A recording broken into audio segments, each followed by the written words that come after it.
Hello, boys and ghouls. This is bryanbaugh, creator of Wulf and Batsy, back with you for another drawing video. This video is for a drawing called Batsy Naked in a Pumpkin Patch. Kind of a silly concept. So how did this one come about? Well, in October, just about 2 months ago, we're in December now, back in October, I did a drawing, and it was really just a fun little spontaneous drawing that I did just for my own amusement, of Batsy sitting on the floor holding a jack-o'-lantern in front of her. And in that drawing, she was wearing her black party dress kind of outfit, and she had kind of like stripy goth chick stockings. Cute little gothy party girl kind of outfit. She wore that outfit in Magnum Orgus, my third graphic novel, and in issue 7 of the ongoing series where Wulf and Batsy met the gorilla suit maniac.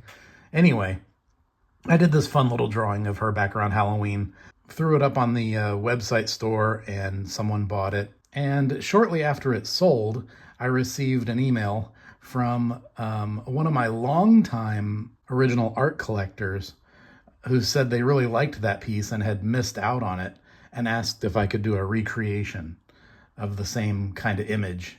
But the one thing they requested was, instead of just having Batsy in that pose holding a jack-o'-lantern just as an isolated figure on a blank white background, can you have her sitting like that in a pumpkin patch? But he added mischievously, without the costume.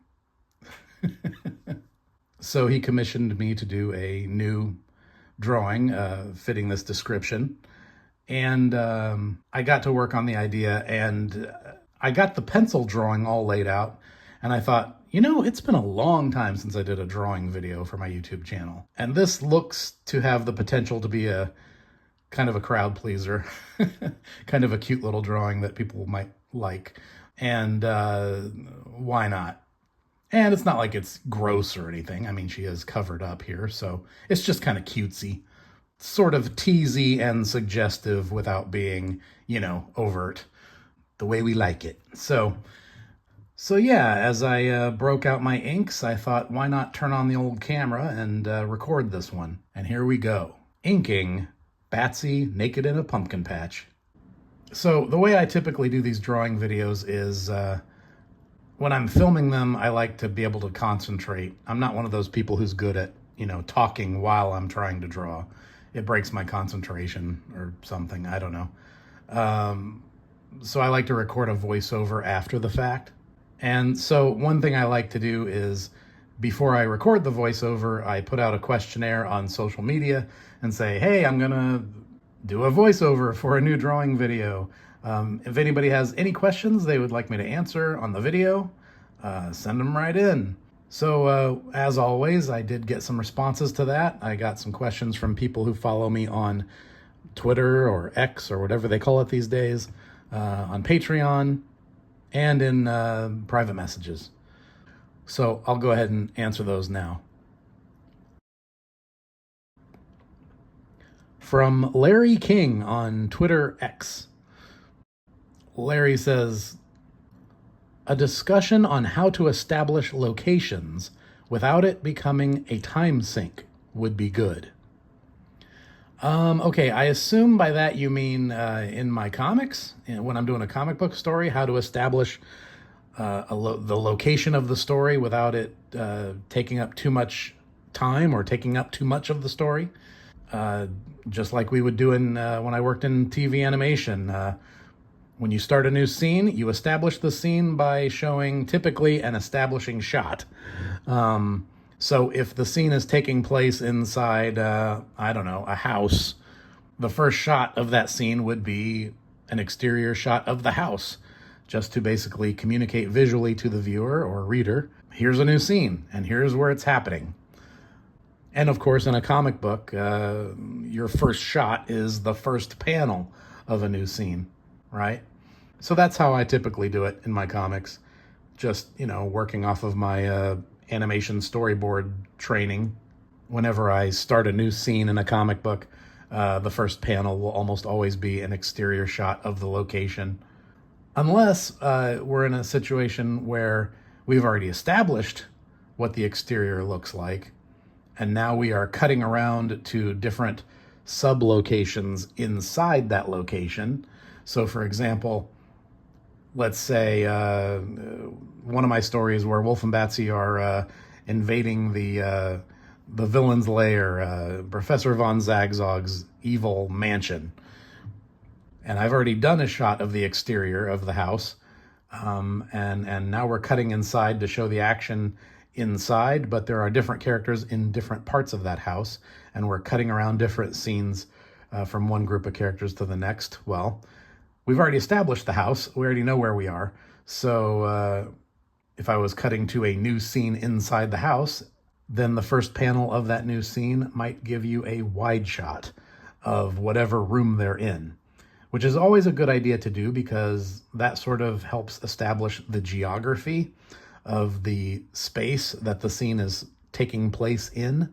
It communicates visually to the reader where all the different characters are positioned, not just where they're positioned in the room, but where they are positioned in relationship to one another, as well as establishing the position of all the props and furniture or any other objects in that room that help to describe the scene, where this place is, what kind of place it is, and especially if you're going to have a prop that's going to be used in the scene later on, it's always good to set it up in an earlier shot so it doesn't just appear out of nowhere when suddenly the story needs it or the character needs to use it or whatever. It's always nice to have it in the background somewhere in a previous earlier shot so that it's established, so that it's just something that's there in the room.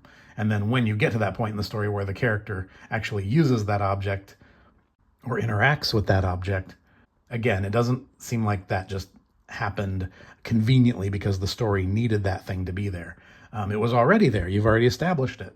Makes it feel a little more natural. But yeah, I mean, all of that is just visual communication, which you can get across really quickly just with a few panels, or, putting your details and background elements in the right places at the right time. It's pretty straightforward. From Dominic Tencati on Twitter X. He sent 4 little short questions here. These are just different things he wanted to ask about, I suppose. He says, design philosophy? What is my design philosophy? I don't know. I just kind of draw the way I draw. I'm very heavily inspired by 1950s pre-code horror comics. Of course, the EC comics are the most famous ones. Tales from the Crypt, The Vault of Horror, and The Haunt of Fear. All the artists who worked on those comics, Graham Ingalls, Jack Davis.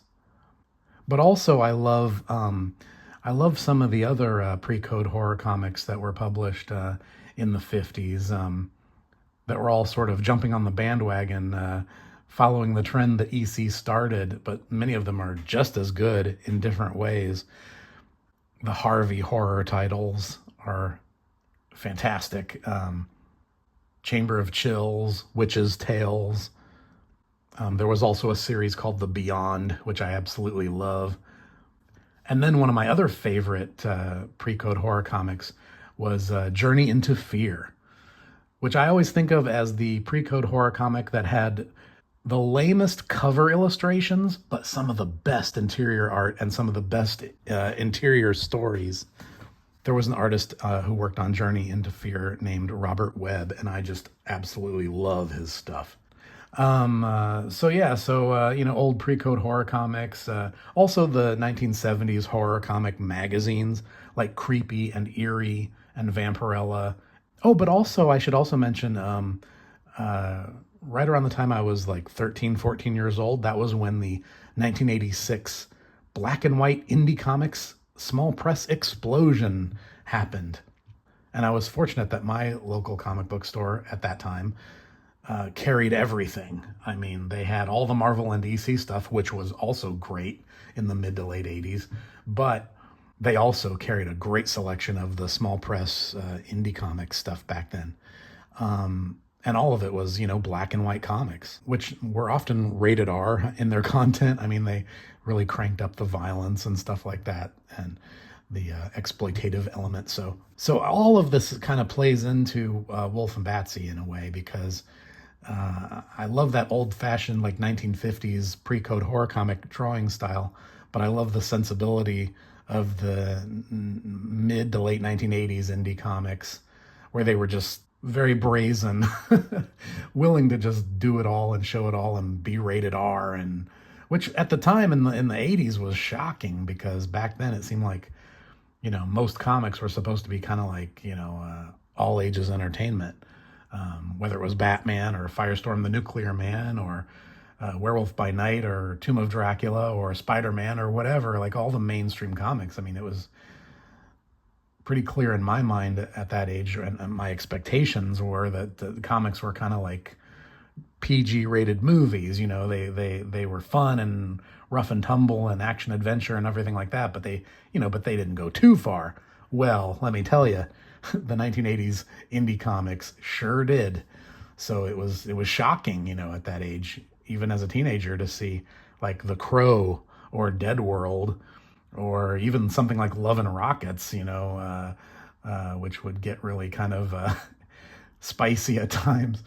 Some of the imagery that they would have in there, and it was kind of like that permission slip that, yeah, you can do anything in comics.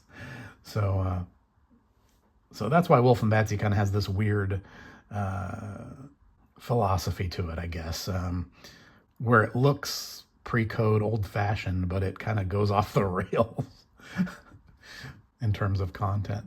I don't know if that answers your questions or not, but I have to be honest. Design philosophy is not something I think about very often. I just kind of make my monster stories and draw however I draw, and they come out however they come out.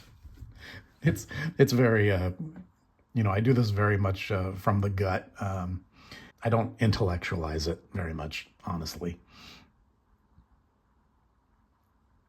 Dominic's second question here is inspirations.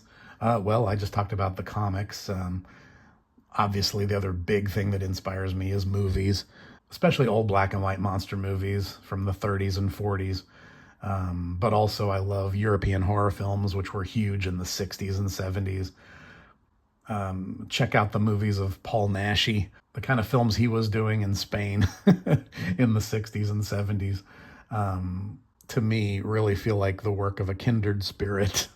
I mean, he might be making movies and I might be making comic books, but the sensibility, the sort of boyish, crazy, over-the-top monster fantasy fun is what he specialized in, and that's kind of where my head's at. So Paul Naschy is a major inspiration for me. But then, of course, I was a kid of the late 70s, early 80s, and I was a teenager during the 80s. So I was buying Fangoria magazine and seeing all the big horror movies that came out in the 80s when they were new at the theater. That's what I grew up with, right? So, of course, those movies are hugely inspirational to me also. Dominic asks about preferred background music. Oh boy, I should do a whole video on this. Well, I do listen to a lot of movie soundtracks. I've been collecting movie soundtracks literally since like 1980. The very first one I got was The Empire Strikes Back on record, the double album that came out in 1980. That was my first movie soundtrack. Bought for me by mistake, actually. I had seen a record at the store called The Story of The Empire Strikes Back, where they actually told the story with narration and sound effects and voices. And I had asked my mom to buy me that for a present for my birthday or something. And so she set out to do that, but she ended up making probably one of the best mistakes, one of the happiest accidents she ever made, which is that she got a little mixed up and she accidentally bought me not the Story of The Empire Strikes Back record, but the soundtrack album, the John Williams original score, and brought that home. And at first I started listening to it and I was confused, like, this is the music, but when does the story start? When do they start talking? And then I kind of figured out, oh wait, this isn't the story of Star Wars. This is just the musical soundtrack. And at first I had that little kid thing of, aw, and then I just kept listening. And then I was like, all of a sudden I didn't mind it so much. And then it grew on me. And then it was fun to listen to while I was drawing my drawings of Star Wars and playing with my Star Wars toys. And that was the first record that got me hooked on movie soundtracks. And then, of course, I was like, every time I'd go to the mall with my mom and we'd go to Camelot Music, I would look at the records and I'd see the soundtrack section and I'd be flipping through it. And any movie I recognized that I'd seen on HBO or at the theater that I loved, I'd be curious to know what that record would be like, what the music would be like all by itself without the movie, and then I'd want to have it. And Creepshow was another huge one for me from an early age. John Harrison's music for Creepshow. Wow, what a great musical score and what a fun, scary musical album to listen to when you're drawing monsters. One of the best of all time, in my opinion. Soundtrack to Creepshow. And so from the time I was a kid, I amassed this decent little record collection of movie soundtracks. All the John Williams classic soundtracks that came out back then. All the big horror movie soundtracks that came out on record back then. The Howling was a really good one. Alien, Jerry Goldsmith's soundtrack for Alien. I had a bunch of them. But I never stopped collecting movie soundtracks. And so they're one of my favorite things to listen to when I'm drawing. The right movie soundtrack can really help set the mood when you're either writing or drawing a comic book story. And then, of course, I have all my favorite bands, which is a whole other conversation. I guess I could name bands that I love, but it's probably quicker and easier just to explain genre of music. What I really loved most of all was, again, being a kid of the early 80s, that was the rise of synthesizers and electronic music. And of course, back then it was brand new and weird and experimental. And I was just blown away by electronic music. Industrial music was what really grabbed me, especially in high school, where it was very electronically driven, very synthesizer driven, but also harder edged, a little more angsty and darker. And of course, goth music and various alternative bands, which were softer, but moodier and more atmospheric and driven by synthesizers and electronic instruments. So, I love all that kind of stuff. And then Dominic, the last question he asks here is about work habits. I do try to make a habit of sitting down and drawing at least 2 hours every night. From 10 p.m. to midnight, I try to be chained to my drawing desk making drawings, making art, whether I'm working on commissions or just some little illustration for myself or comic book pages. I try to make a habit of, those 2 hours every night, 10 to midnight, are sacred. I need to be producing at that time. And I know it doesn't sound like much, 2 hours a night, but it does accumulate. If you just put in that little bit of time every single day, you'll be surprised how fast you can produce. From Atos the Ronin on Patreon, he asks, how do you feel about collaborations? If you wanted to collaborate with any artist, who would they be? Well, as a matter of fact, I am collaborating with another creative person right now on a project. More on that later. From Kyle Prometheus, he asks several questions. First of all, he says, who are you as a creator?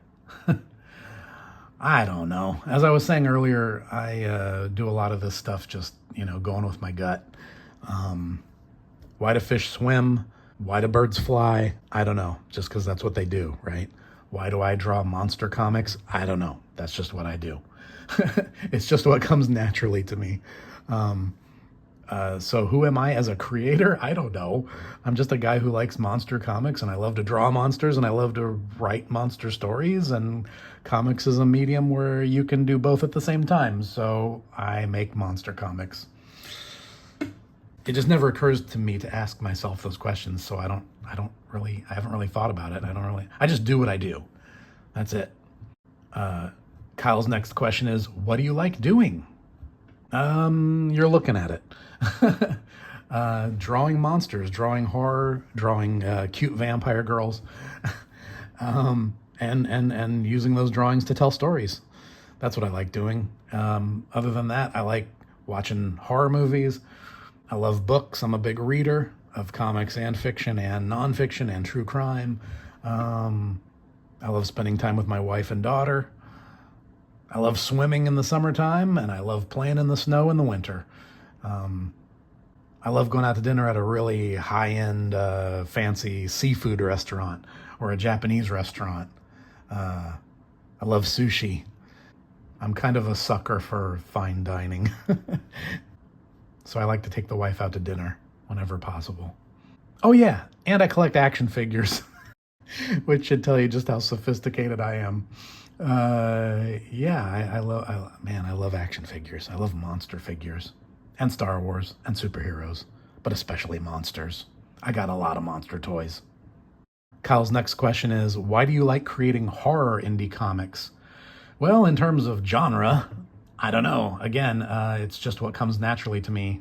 Ever since I was a little kid, I was always fascinated with anything scary, monsters, Halloween decorations, scary comic books, monster movies on TV.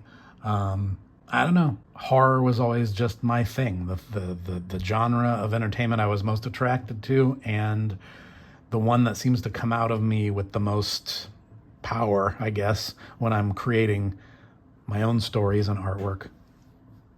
And as far as indie comics, well, there's just no other way to do it. Not that I have a choice. I don't think I'm in danger of getting hired by Marvel or DC anytime soon.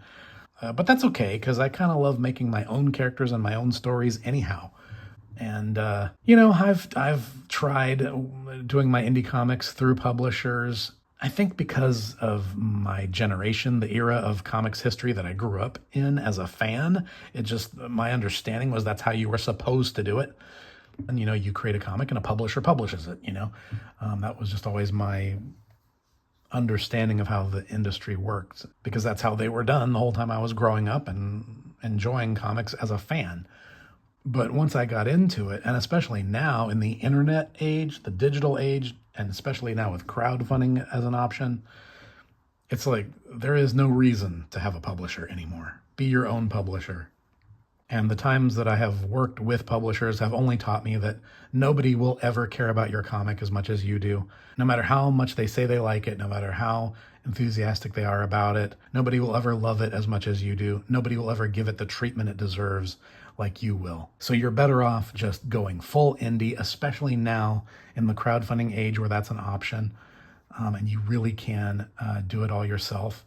The more indie you can be, the better. In fact, there was a time when I was with a publisher and I have to say it was nice to have someone else deal with the hard part, which is prepping the books for printing, dealing with the printer, and then doing the work of shipping out those copies to the customers. Having that burden lifted off my shoulders, letting someone else deal with that was nice. That's the hard part. That's way harder than writing and drawing stories, which is all playtime, in my opinion. So it was nice not having to deal with that when I was with a publisher. And I would even joke with my publisher and say, let's keep going. Please don't ever make me have to go back to self-publishing. Because it was such a load off my shoulders to not have to deal with all that stuff, But again, publishers just, no matter how much they say they are all about supporting creators and giving people total creative freedom,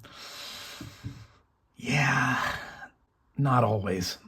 Not always. There's still going to be a point where you're going to want to do something different than the way they want to do something, and it's your book, but they're the publisher, and you end up having to make a lot of compromises. And some of them aren't a big deal, and you can let it go, and who cares? And some of them just make you go, ugh. And now, again, in the age of crowdfunding, there is just no reason to even have to compromise. There's no reason to have to deal with that. There's no reason to be putting yourself in that position where you're dependent on anyone else. I mean, that's why we call it indie comics, right? Indie as in independent. So why are you working with a publisher and making yourself dependent on someone else? Yeah, I have to say it took a few years and a few experiences, undesirable experiences, to make me kind of figure that out. And now I have to say, going back to self-publishing, I'm happier than I've ever been doing my comics. I feel freer to do them exactly the way I want to do them than I've ever been. And it's just an all-around better situation. I don't have to share the money with someone else, if you want to get into that part of it too. True creative freedom. Yeah, that's what it's all about. And that's what's possible today. So why would you do anything else? So that's the reason for doing indie comics, the indie side of indie comics, aside from genre. Kyle's next question is, what drives you to be so consistent as your comic heads into double figures? One word: obsession. One creative person out there that I relate to a lot is the American crime writer James Ellroy. He talks a lot about obsession. He talks about it, but you also just get a sense of it that he is just compelled to write these big, elaborate crime novels that are just filled with all the different subjects of interest that he is obsessed with. And his obsession to obsess over these subjects keeps him going, keeps him writing, keeps him making stories. I can't explain it. I get ideas for weird stories about monsters all the time. And sometimes it's a story, sometimes it's just an idea for a scene, whatever it is, I'll write it down and I keep them in a file, and I just feel compelled to draw them out and make them into stories. Yeah, it's some kind of weird obsession. I don't know. I wonder what a psychotherapist would say about that. I have no idea. And I'll never know because I'll never go to therapy because I don't want to be cured. Making horror comics is my therapy. One more question here from Kyle. Did you ever own the horror top trump card sets? No, I can't say I ever did. I'm a horror collector and I got a lot of horror merchandise and horror collectibles. Pretty big collection, in fact, a lot of stuff. But no, I don't have the horror top trump card sets. I have to look that up. Great, thanks a lot. You may have just planted another seed of collector craziness in my head that I might have something new I have to go after now because of you. Thanks for the questions, Kyle. Really appreciate it. Here's a question from Cole on Patreon. He asks me to talk about the similarities and differences that I've experienced between working in animation and comics. Oh, that's a big topic. I could probably spend a whole video talking about all the differences and similarities between working in animation and comics. But just to give you a quick, easy answer, obviously animation and comics are both visual storytelling mediums. But animation is a lot more technical, a lot more strict. There's a whole system of technical rules about visual storytelling in animation. And these rules, and in film too, these rules have been in place since the birth of film. And it has to do with the fact that when you are telling a story in a series of shots that are cutting from one shot to the next, if you don't do it a certain way, it can become confusing and hard to follow. So the whole idea is one kind of shot can only cut to another kind of shot. And that system of rules is happening in front of your eyes in every movie and every TV show and every animated thing that you ever have watched. But we don't think about it. It's one of those things that when you do it right, you don't notice it. But when somebody makes a mistake and does it wrong, then it sticks out like a sore thumb. Comics are not nearly as strict as animation in terms of those visual storytelling rules, because in a comic book, you're seeing all the panels on the page at once. You're looking at them one panel at a time, but you can also stand back and see the whole page. So there's a little less danger of making things confusing. But if you apply those technical rules that we use in animation storyboards to comics, if you use that system of rules in your panel to panel visual storytelling in your comics, I think it really improves the quality and the clarity of your visual storytelling immensely. But anyway, that is a really complex topic, and there's a lot to it, and I could go on kind of forever about that. And there's actually a lot more to say about it. I should probably do a whole video just talking about that one topic. Or, when I have fewer questions to answer in one video so that I can go into it in more detail. Okay, last question here. Oh boy. Oh, this one is from Isaiah on Patreon. Before I even read this question, I should explain. Isaiah has sent me a lot of emails and a lot of messages in the past. He is a huge fan of Wulf and Batsy's arch nemesis, Professor Von Zagzog. Yep, Isaiah loves Zagzog. He's sent me fan art of Zagzog. He's sent me all kinds of questions about Zagzog. And I have to apologize to Isaiah because I just get so busy. I don't always have time to write back, answer every single email and private message. So I've tried to answer some of those questions. I've left a lot of them unanswered. Sorry about that. It's just because time is short and, I'm working all day long and it's hard to get to everything. But Isaiah sends this question. He says, I've been dreaming of a cartoon I want to make for an episode about a mad scientist's plan on turning humans into monsters at his rental mansion. At one point in the near end of the episode, Zagzog gets a short cameo for a surprise, as I wanted you to play a voice for him. And if this dream turns real, what does he even sound like? To me, I depicted his voice as demonic while being fairly calm for few moments in the comic. Okay, first of all, do your story about your mad scientist who creates monsters, and I'm sure it'll be awesome. But do me a favor and don't put Zagzog in your comic because he's my character. I'm kind of strict with permissions on things like that. I don't let other people write my characters. They're all mine. I mean, if you want to put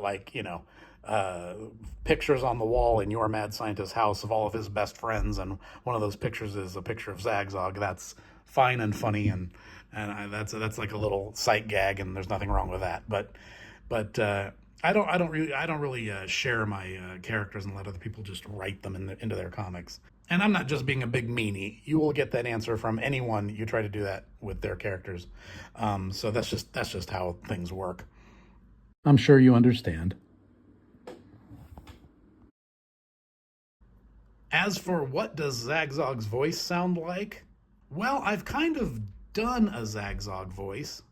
If you watch my other videos on this channel, the Wulf and Batsy issue commentary videos, any issue that Zagzog is in, every now and then I will read his dialogue aloud in those videos, and sometimes I kind of do a voice for him.